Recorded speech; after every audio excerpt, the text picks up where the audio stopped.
गीता अपने पति रमेश और 2 छोटे छोटे बच्चों के साथ एक गांव में रहती थी। गीता का पति मजदूरी का काम किया करता था। वो लोग बहुत ही गरीबी की हालत में रहते थे। बहुत मुश्किल से 2 वक्त का खाना मिल पाता था। उसके अलावा किसी चीज पर खर्च करने के लिए उनके पास पैसे नहीं थे। रमेश की माँ भी काफी बूढ़ी और बीमार थी। उनकी जिंदगी इसी तरह चल रही थी कि अचानक एक दिन रमेश को काफी तेज बुखार आता है और सही इलाज न मिल पाने के कारण उसकी मृत्यु हो जाती है। गीता के पति का एक छोटा भाई राजू भी था, जो बहुत चालाक किस्म का आदमी था। भाई की मृत्यु के बाद वो थोड़े दिन उसके परिवार और माँ की सेवा का नाटक करता है। कुछ दिनों में अपनी माँ को उल्लू बनाकर खेती बाड़ी की सारी जमीन अपने नाम लिखवा लेता है। राजू अपनी माँ से कहता है। बूढ़ी माँ राजू की बातों में आकर अंगूठा लगा देती है, पर राजू बहुत मक्कार निकलता है। 2-4 दिनों में वो जमीन को औने पौने दाम में बेचकर गांव से फरार हो जाता है। गीता पर तो दुखों का पहाड़ टूट पड़ा।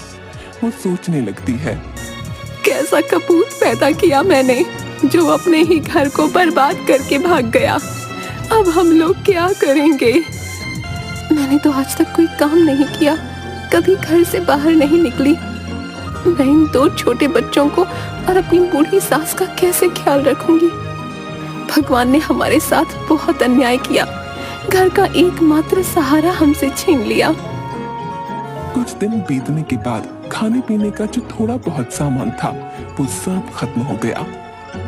अब तो ना घर में राशन था और ना ही पैसे बचे थे।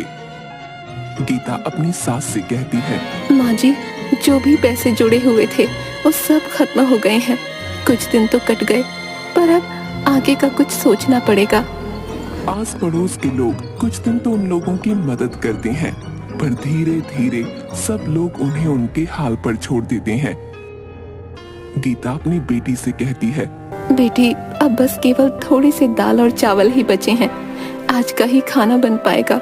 कल से मुझे कुछ काम ढूंढने जाना पड़ेगा। मैं बहुत चिंतित हूँ कि तुम लोगों को अकेला छोड़कर मैं काम पर कैसे जाऊंगी। माँ जी भी तो बीमार रहती हैं, उन्हें किसके भरोसे छोड़कर जाऊं? आप चिंता बिल्कुल न करें। आप तो भगवान की इतनी पूजा करती हैं, वो जरूर आपकी मदद करेंगे। हाँ बेटी, अब भगवान ही हमारी मदद कर सकते हैं। तुम भी उनसे प्रार्थना करना। चलो अब खाना खा लो। बच्चों और सास को खाना खिला लेने के बाद केवल थोड़ा सा ही खाना उसके लिए बचा। गीता जैसे ही खाना खाने के लिए बैठी तभी बाहर से आवाज आती है, क्या कोई घर पर है? इस भूखी बुढ़िया को भी खाना खिला दो। बूढ़ी अम्मा की आवाज सुनकर गीता तुरंत बाहर आती है और उन्हें बैठने के लिए कहती है। गीता ने अपने लिए जो थोड़े से दाल चावल रखे थे वो उस बुढ़िया को देने के लिए प्लेट में डालकर ले आती है। ये जो थोड़ा बहुत खाना है खा लो। मेरे पास आज केवल इतना ही भोजन है, आप इसे ग्रहण कर लें। बूढ़ी अम्मा खाना खाते खाते गीता से पूछने लगती हैं, क्या हुआ बेटी, उदास क्यों है? गीता उस बूढ़ी अम्मा को सारी कहानी बताते हुए कहती है कि किस तरह अचानक उसके पति की मृत्यु के बाद घर का सारा भार उसके ऊपर आ गया और कमाई का कोई जरिया नहीं है। आज तो राशन भी खत्म हो गया है। मुझे समझ नहीं आ रहा कि अपने छोटे छोटे बच्चों और बूढ़ी सास को छोड़कर कैसे बाहर काम पर जाऊं, और यदि काम नहीं किया तो इनके लिए खाना कहां से लाऊंगी? बूढ़ी अम्मा गीता की सारी बातें सुनकर उससे कहती है, तुमने ये जो दाल चावल बनाए थे इनमें बहुत ही स्वाद था। तुम्हारे हाथ में स्वाद है। घर के बाहर ही तुम दाल चावल का ठेला क्यों नहीं लगा लेती, जिससे तुम्हें घर छोड़कर कहीं जाना भी नहीं पड़ेगा और तुम्हारी कमाई का जरिया भी बन जाएगा। मैं तुम्हें एक नमक का पैकेट देती हूँ। ये एक जादुई नमक है। तुम अपने खाने में इसी पैकेट से नमक डालना, फिर देखना उस खाने का स्वाद। तुम्हारा सारा खाना हाथों हाथ बिक जाएगा और तुम्हें कभी पैसे की कोई परेशानी नहीं होगी। ये कहते हुए बूढ़ी अम्मा गीता को एक नमक का पैकेट देती है। आपका बहुत बहुत शुक्रिया अम्मा, आपने तो मेरी समस्या हल कर दी। अब मैं घर पर रहकर ही सब काम कर लिया करूंगी और मुझे अपने बच्चों को छोड़कर कहीं दूर भी नहीं जाना पड़ेगा। तुम बहुत ही अच्छे दिल की औरत हो। तुम्हारे मन में लोगों के लिए दया भाव है और तुम लोगों की मदद करना चाहती हो। इसीलिए मैं तुम्हें ये जादुई नमक दे रही हूँ। ये तुम्हारी बहुत मदद करेगा। हाँ, ये याद रखना, ये पैकेट कभी भी खाली नहीं होगा। बस तुम इसे एक जगह संभाल कर रख देना और हमेशा खाने में नमक इसी में से डालना। भगवान तुम्हारा भला करेंगे। ये कहते हुए वो बूढ़ी अम्मा वहाँ से चली जाती हैं। गीता अगले ही दिन भगवान का नाम लेकर खाना बनाने का काम शुरू करती है। पहले दिन वो दाल चावल ही बनाती है और उसमें वही जादुई नमक डालती है। वो अपने आसपास के सभी घरों में कहलवा देती है कि आज से वो दाल चावल बनाकर बेचने का काम शुरू कर रही है। जिसे भी दाल चावल लेने हो वो उससे खरीद सकता है। पहले ही दिन कुछ लोग गीता से दाल चावल खरीद कर खाते हैं तो उसके दाल चावल के स्वाद से वो लोग बहुत खुश होते हैं। गीता बहन, वाह क्या बात है। ये दाल चावल तो बहुत ही स्वादिष्ट है? हम भी रोज घर में दाल चावल बनाते हैं, परंतु ऐसा स्वाद तो कभी भी नहीं आया भाई। हाँ भाई, ऐसे दाल चावल ना गुड्डू की माँ जो है 100 साल लगा कर भी नहीं बना पाएगी, बता रहा हूँ। स्वाद आ गया भाई सच में। हाँ, गीता के बनाए दाल चावल धीरे धीरे पूरे गांव में मशहूर हो जाते हैं। पूरे गांव भर में उसके दाल चावल की तारीफ होने लगती है। उस जादुई नमक के स्वाद ने अपना जादू चला दिया और गीता के बनाए दाल चावल गांव भर में मशहूर हो गए। अब गीता जितना भी खाना बनाती वो हाथों हाथ बिक जाता। गीता की अच्छी खासी कमाई होने लगी और उसके पास पैसे भी जुड़ने लगे। गीता अपनी सास से कहती है, माँ जी, हमारे बनाए दाल चावल पूरे गांव भर में सबको पसंद आ रहे हैं और रोजाना ग्राहक बढ़ते ही जा रहे हैं। अब हमारे घर में पैसे की कोई कमी नहीं है।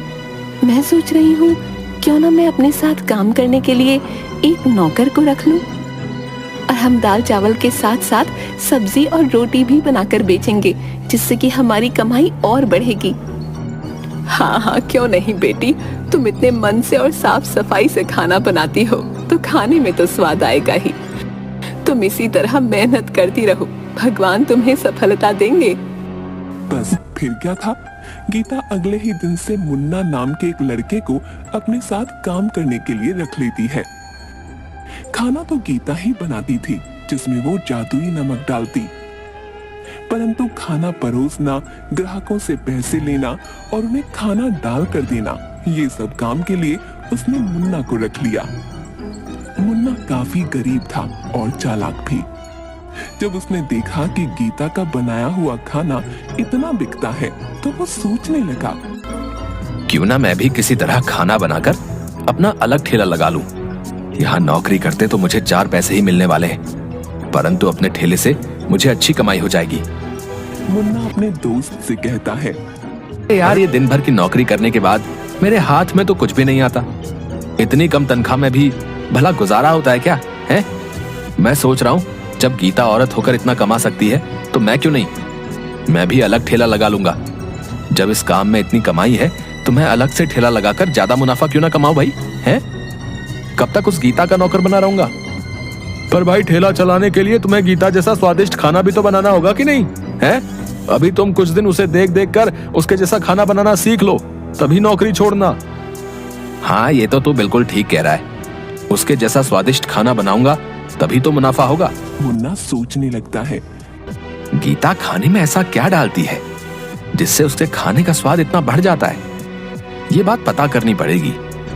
यदि मेरा खाना गीता के खाने की तरह स्वाद बनेगा तभी तो बिकेगा। एक दिन छुपकर मुन्ना गीता को खाना बनाते हुए देखता है।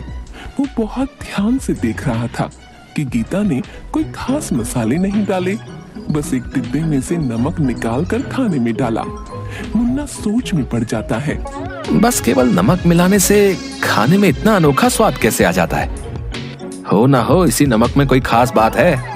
यदि मैं इसका नमक का पैकेट चुरा लूं तो मैं भी इससे जो खाना बनाऊंगा उसमें वैसा ही स्वाद आएगा जैसा कि गीता के खाने में आता है। बस फिर क्या था, मुन्ना लालच में आकर गीता का नमक चुरा लेता है और चुपचाप उसे अपने घर ले जाता है।